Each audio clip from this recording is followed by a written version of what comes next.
o'zini sevish bu ham ma'lum bir bosqichlarga bo'linar ekan.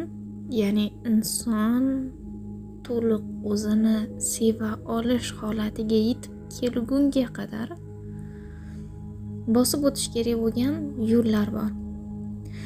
Bu birinchi yo'l, ilk qadam bu shartli munosabatdan boshlanar ekan. Ya'ni inson o'zini qachon yaxshi ko'ra oladi, atrofdagi insonlar uni tan olganda, uni yaxshi ko'rganda, maqtaganda, bu inson o'zini yaxshi ko'ra oladi. Ya'ni uni holati tashqi tomondagi insonlarni u haqidagi fikriga bog'liq bo'ladi. Agar meni hamma sevsa, demak men yaxshi va sevgiga loyiqman deb o'ylaydi. Aslida esa bu o'zini emas, tashqi tomondagi tasdiqni sevish hisoblanar ekan. Ikkinchi bosqich bu qarshilik bosqichi.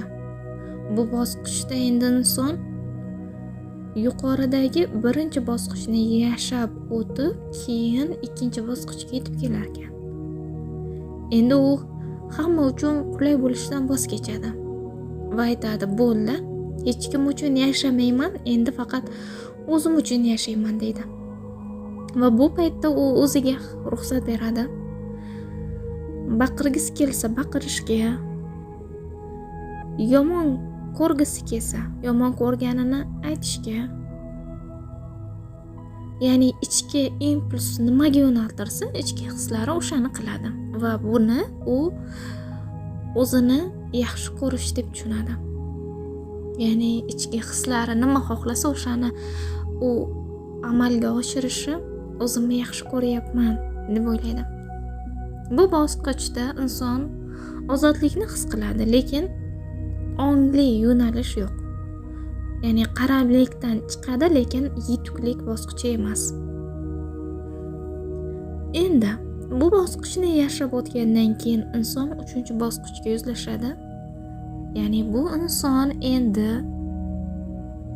barcha qilgisi kelgan ishlarni qildi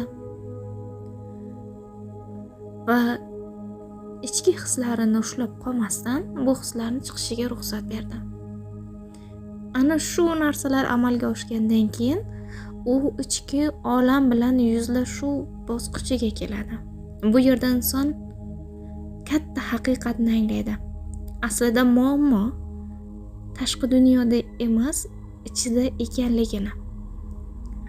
Va u ko'rishni boshlaydi, ichki olamidagi qanaqangi qorong'u tomonlari borligini. Uni ichida nafrat, qo'rquv, ishonchsizlik, vayron qilish, o'zini butun olamda insonlarni, hasad, alam, bularni hammasi tashqarida emas, ichida ekanligini ko'rishni boshlaydi.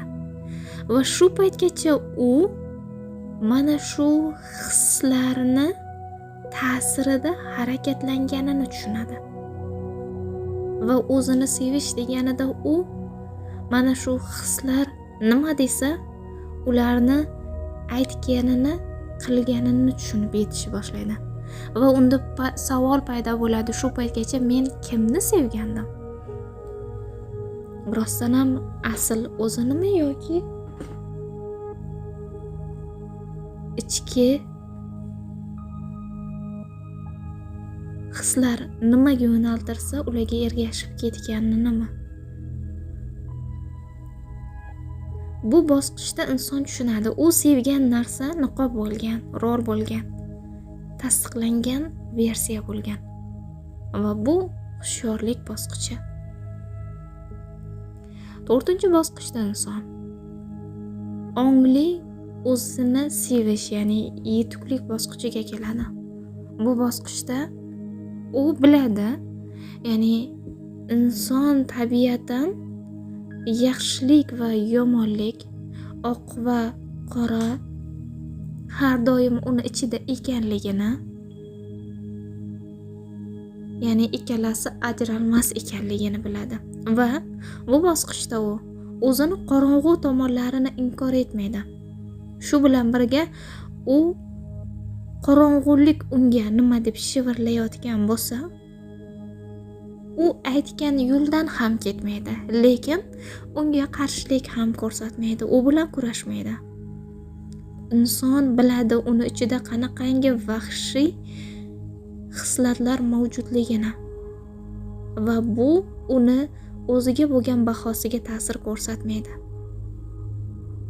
U shunday deydi: o'zining qorong'u tomoniga men seni eshityapman. Va o'zini ichida shunaqangi vahshiy hislar borligi